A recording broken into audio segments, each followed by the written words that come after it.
So you were mentioning there about making, I just was kind of smiling to myself. You were mentioning about making those notes and adding, everything to your calendar. Because I remember there for a while, a couple of years, people thought I was a little loopy with the amount of different notes I would have around me and what my calendar would look like.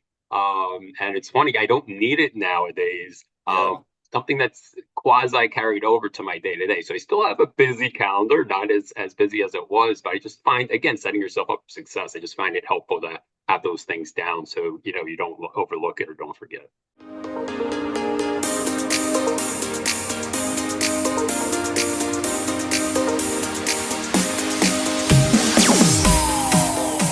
Mental health champions, we are back with another episode here on a mental health break. We are raising awareness for brain injuries. Today, I came across Eric on Instagram and we started connecting. He runs a platform to do just that, raise awareness for brain injuries. So, Eric, thanks so much for your time and for joining us today. Absolutely. Thank you so much for having me on today, Vincent. Oh, I'm excited. I wore my TGH shirt today where I recovered with my brain injury because we're doing such great work for the subject today. Stick around to the end of the show, learn where this info page is, how all the great work he's doing is transcending and everything in between. But if it is your first time with us, welcome to a mental health break, the podcast that normalizes the conversation around mental health. I have worked very hard to bring on a different advocate each week, and that's led us to this amazing one today. Let's start with where we met. Your amazing platform to raise awareness. What made you actually go out there and put your voice out there, your story to do that? Yeah, sure. So, I started the channel Brain Barbarians really after my journey with brain injury. Obviously so many trials and tribulations, and it's so hard to navigate this space. It took me a good 10, 11 years to kind of really figure out a lot of what I was doing. And I said, hey, someone just coming into this, they're probably going to need a little bit of assistance, need some, someone who's been through it before, need some guidance. So I said, okay, I've tried a lot of things, been a guinea pig for a long time. Let me see if I can maybe help some other people out on their journey and the road to recovery. So that kind of inspired me to create the channel. I'm putting this right here in the show notes. I love that term. You've been a guinea pig for a long time, and that's perfectly what everyone needs to understand. Where, hey, sometimes it won't work the first time. Sometimes the first thing you try won't work. More often than not, it won't be on the first time in many areas in life, but you have to keep going. What is something that you eventually found that really did work well for you? Yeah, so I have tried pretty much everything you could think of in the brain injury slash health space. Things that I personally have seen really good benefits from include things like HBOT therapy or, for those not familiar, hyperbaric oxygen therapy. Peptides have been a game changer for me as well. And really just changing up, my overall diet pre-injury and supplements that I've been taking. So I'd say kind of those have been some huge pillars along with fine-tuning my sleep, in terms of quantity and quality. So really just having a good sleep regimen put into place there. So I can't pinpoint it to just one thing, but definitely a handful of different modalities have been very beneficial for me to recover. Well, thanks for sharing so many of those. Everyone out there, hop on Google, check out a whole bunch of them. I typed up here too, fine-tuning sleep. If you've been following my story, you know I'm really a grandpa, especially on work nights where I'm up and at 'em in the gym by 4, but I'm in bed really, really early. Me personally, if I don't get as close to 7 or 8 hours of sleep, I start going off the rails, mentally speaking, where the next day I'm overthinking, I'm not as productive, I'm kind of all over the place. Would you resonate with that? Same way. Remember, so I had to cancel the initial meeting we had scheduled for this podcast because I got my first cold in about 2 years. The reason was 2 nights back to back about a week ago that I got no sleep. So very important to get your sleep. It is, and it comes with discipline and all those things in between. We all want to stay up late and watch another movie, do all these things, but unfortunately, the next day you pay the price as you get a little older. Not that I'm incredibly old yet, but you notice it as you go along. What you mentioned there the oxygen tanks, the oxygen chambers. That's something I don't know too much about. I'd love to ask you more. Yeah, sure. So essentially, HBOT therapy is you go into a compressed oxygen chamber. and it forces it into virtually every cell in your body and helps the mitochondria, and helps to facilitate healing, essentially. So you'll see it often used in the space for athletes. A lot. While I was in there, there's actually a lot of professional athletes. They have a standard regimen.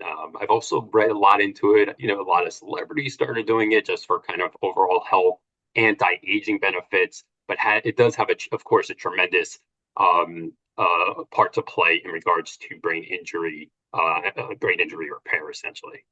Well, thank you for sharing that. If there's any brain injury survivors out there, be sure to give that a try. I certainly am. And you mentioned the professional athletes doing it as well. My mom did like a clubhouse tour for one of the New York sports teams up there, and she said there's like little chambers, like locker room style, like it looks like a diner almost, with just one after the other, where I guess they're able to run in between innings and what have you just to get healed. Absolutely. And Vincent, if I just to recommend for the audience as well, if you are Please. in that, try to go for hard chamber. There's two types, soft or hard chamber. Try to go for March. hard chamber, just a little bit better benefits. And also look for a certified diving instructor. It's all, of course, hyperoxyl oxygen therapy came from essentially deep diving. That's really where it originated from. And so now they call professionals in that space, diving instructors. So you want to look for someone who's certified, really knows what they're doing. There's really Great not advice. any risk in that space, but just to be sure, you're going to get more benefits if you find someone that's really, you know, Well, schooled up. that's incredible advice, because sometimes you may overlook, since you're like, if you're like me, so new to the area, you might overlook something simple like, oh, are they certified? Or are they just doing it as a hobby? Which there's nothing wrong with that. But if you want the most benefits out of it, you want the value and to heal, it seems like that's what something you should look for. Do you have do you have a recommended brand? Is there a chain of these across the country, or? I don't have a recommended brand, so I'm actually down here in South Florida. I'm happy to connect if anyone wants to reach out to me directly, DM me on my Brain Barbarians channel on Instagram. I'm happy to send them who I use, the name Right. and the location. But yeah, again, I'm just kind of depending where you are in the country, and there's not so many of them, at least certified. It might be hard to find. You may have to travel to work with the right practitioner. More great advice. Thank you so much for sharing. And you just touched on the IG page. We'll circle back at the end, but let's plug that. Where can we find that online? Yeah, sure. So just Brain Barbarians, Instagram, Facebook, YouTube, kind of find me all over. So Well, again, congratulations on all the great work you're doing for mental health and brain injury specifically. But on that page, one of the things you'll see is a brain injury coach. I'd love to hear more about that for anyone out here who may be a good fit to heal with you. yeah, absolutely. So, after I started the channel, just kind of fell into it. I noticed I was giving a lot of advice and a lot of help to people in the brain injury space, and just as you know, it overlaps with the general health space overall, Right, right? right, right. So I started reading labs for people and interpreting that information. Just started off initially with some friends and family. From there, with everything, as we were mentioning before, being a guinea pig with everything from different supplements and peptides and other therapies and modalities. I like to say I pretty much tried everything, from the HBOT, as we mentioned, peptides, different psychedelics to assist with that as well, which was actually prescribed by my brain injury specialist back when, for creating new neural connections, to different radiation therapies. I really feel that I was able to recommend these different modalities to other, I'll call them mentees or individuals that I help to coach now. And really, I'm just there to really assist them and provide motivation on a day to day. My whole thing and the whole name of the I channel, like Break that. Barbarians, it's right. I want you to be able to show up for yourself every day, really have that warrior's mindset instead of that victim mentality. But sometimes people, it's a tough terrain to navigate. So some people have a tough time trying, essentially showing up every single day, and figuring out where to go next, because it is a confusing landscape. So I just want to be there as kind of a, shoulder to lean on and assist and help plan, your road to recovery. I can't agree with you more. I got that here for when we go live. Warrior mindset versus victim mentality. The latter is very easy, but showing up every single day, not just with recovering from a brain injury, and life is so important. Taking days off is, of course, extremely important. Taking time off, breaks. I've learned that with mental health. That's a big key for me. But getting into slumps or consecutive periods of the wrong way, that makes it tough to get back to doing things every single day. Even myself, lately work's been challenging, so I've been doing more home workouts instead of showing up to the gym. Getting back in that mindset of every day I'm going to the gym at this single time, it's much easier when you do it the day before. Incredible advice.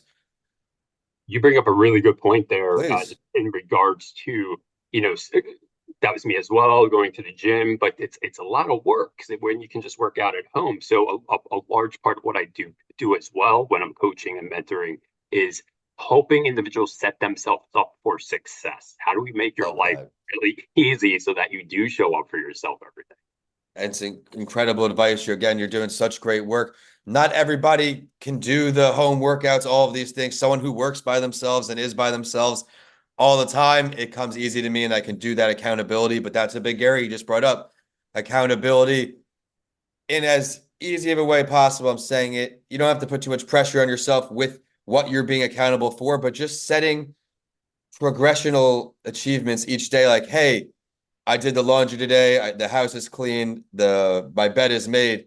Those are little things in the right direction to carry that momentum in the right direction. Would you agree? Absolutely. Just little bite-sized chunks, step by step on a daily basis. Of course, in this navigation, Vincent, I'm sure you know it's not a linear progression to success. There's gonna be a lot of falls. I like to look at it as kind of a stock chart. You know, Yeah. you're headed in the right direction, yep, towards the top, but you're gonna have a lot of major dips and troughs along the way. And you just, again, it's easier said than done in entrepreneurship, especially. You really hit those low valleys. You have to remember that the sun doesn't come out if it doesn't rain. It's always has to rain. It always has to water the grass, get everything healthy again. Just like you need a rest, get healthy again. While we're on this whole interesting topic of outdoors, the sunlight is a major key for me. During the day, I take these walks, Eric, where it was brought up to me way, way back on my first season from my friend Dr. Basio. Said, don't turn on any music on your walks. Just set a timer and just go outside, take the sunlight, the natural noises in. It's like a espresso shot when I get back in the house to start working. Huge part of my regimen, and one of the first things along with what we mentioned before was sleep and diet and exercise, but also enveloped within sleep is okay, getting sunlight into your eyes within the first 20 to 30 minutes of waking up, right? So I take it as part of my daily routine from the second I Love wake that. up until I'm going to bed is getting that sunlight. I'm blessed to live down here in South Florida. I had moved from New York. Of course, at those upper terrains, you can't necessarily get the proper vitamin D throughout the year, but you can still get sunlight and there's other benefits there, right? So I like to go through for a walk and recommend those who I coach as well try to go for a couple 20-minute walks multiple times a day. Get out in the sunlight, get it into your eyes. It's going to help with your sleep patterns. It's going to get you that vitamin D that you need, which I hate that name, by the way, Vincent. Vitamin D is not a vitamin, it's a pro hormone, extremely important for the body. And the best way to get it, getting outside and getting some sunlight. Well, thanks for the extra education. I always love when guests bring a little extra to the show and we can learn well-rounded, especially as someone who lives on the computer. I cherish those walks for many reasons. It even just resets my eyes where I'm like, okay, I try to be mindful of these intentional breaks. As I get later in the day, might have to be quicker, but more often just to rest my eyes. But you hit it on the head. Um, we mentioned a lot of good stuff today. I also want to touch on one major thing is I don't get a brain injury survivor on the show much. During your recovery as a brain injury survivor, whether it was right after or at any point in between, what is one thing you wish you knew or one thing you wish someone told you other than what the doctors say, hey, this may happen, this might happen? What's something that you could help everybody else out with? It's a great question. I wish I knew that after my initial injury, which was pretty bad, skull fracture, pain, bleed, I was out of work for a long time. I wish someone had told me that 6 months down the line, I was going to have much more, but different complications. Right. So that's Yes. the most insidious part. as you know, right? Anyone who's Yeah. gone through this before, that secondary brain injury is the most insidious part of having a concussion, stroke, brain injury, whatever it happens to be. After the first 2 months, I thought I was pretty much healed, still some lingering effects. But then I started feeling much better, back to work. And everything was good for a little while there until it wasn't. And then, all those symptoms came up. So I wish I had known that this was actually it. Yeah, I like how you said that the secondary brain injury. Everybody's brain is unique. That's one thing I knew the hospital was telling me the truth in. Not that they were lying in any way, just a lot of textbook, this like the bullet points, these things all may happen, but three or four of them will. For me, the memory was a huge thing. I almost forgot everything. I went back to school, but I say as a half a brain. I was so accustomed to knowing I was going to forget everything, where when I heard something, I wrote it on a post-it, I wrote it in my phone, just all of these different mediums to not only train my brain to become stronger, but to make sure I didn't forget it. One day I was writing my first book, Left for Dead, and my brain was just working in overdrive. And some of you listening on may have heard this before, where I was just working these 12-hour days, just typing, thinking, writing. My brain was just working, where all of a sudden I remembered something without writing it down. And it put a huge smile on my face, similar to like the first running motion after breaking my leg, where I'm like, holy smokes, like this is a thing again. No, you never give up out there, everyone. Your brain injury, if you're at a point where you need someone to talk to, obviously I'm a resource, but this is what Eric does. He's dedicated his life in a different way than me to help you overcome it, even on a day to day. And I love that because building the repetition is everything that's worked for me. Just these daily acts of, okay, I'm doing this, this, and this. They've made all the difference. And you're doing such great work. Appreciate that so much. And as you were mentioning there about making, I just was kind of smiling to myself. You were mentioning about making those notes and adding, everything to your calendar. Because I remember there for a while, a couple of years, people thought I was a little loopy with the amount of different notes I would have around me and what my calendar would look like. And it's funny, I don't need it nowadays. Yeah. Something that's quasi carried over to my day to day. So I still have a busy calendar, not as busy as it was, but I just find, again, setting yourself up for success. I just find it helpful to have those things down so you don't overlook it or don't forget it. Something that's really worked for me, I'm curious if you do it as well. After the brain injury, of course, they say this may happen, this, whether it's depression, anxiety, this, that. I noticed a little ADD as I work. Anxiety, of course, is always, something I work with. I time block. Before bed each day, I time block. I know exactly what I'm doing each day, so I don't give myself the opportunity to scramble from task to task. Smart, absolutely. So yeah, before my injury, I was a little ADHD. After the injury, much, much worse, right? So Yeah, how do you work with that? There's just so many ways. Really kind of getting down to the nitty gritty of the individual's personality, and right. then what are they dealing with? But like just like you mentioned, finding ways that work for you are going to be so important. But now, can you stack that potentially with maybe some kind of supplement regimen? Again, how is your sleep? How is your diet? Getting those inflammatory foods out of your diet, especially within children, going to be very beneficial to curb some of those ADH symptoms even after your brain injury, right? So, yeah, just looking at that kind of from a whole perspective, I kind of implemented a lot of those into my routine, and now I have a whole set of steps and really just different supplements that I'll lean on to that help me make it through the day and get rid of any ADHD symptoms I might have. Well, I love that. Thanks for the inspiration to everyone out there that no matter what you're going through, you can find a way because it doesn't matter what it is, something will work for you. You just may have to try a few times. He's really highlighted that today that, hey, you got to keep going. You got to keep trying, find what systems work for you. And then, of course, you allude to chasing your passion. You love what you do. I see the smile on your face, and you're helping people overcome some of the hurdles and challenging times that you and I went through a little easier. These conversations weren't existent in my life because in 2013, mental health was even more taboo than it is now. It was still even worse. Not that it is great now, but it's certainly improved. We have resources that we're putting out there on our pages. We came together for this conversation, especially to help other brain injury survivors. But as everyone tuning in has heard, there is a lot of golden nuggets along the way for everyone, not just brain injury survivors. I want to sign off before we get your contact info one more time. What's your last word want to be to all of our mental health champions today?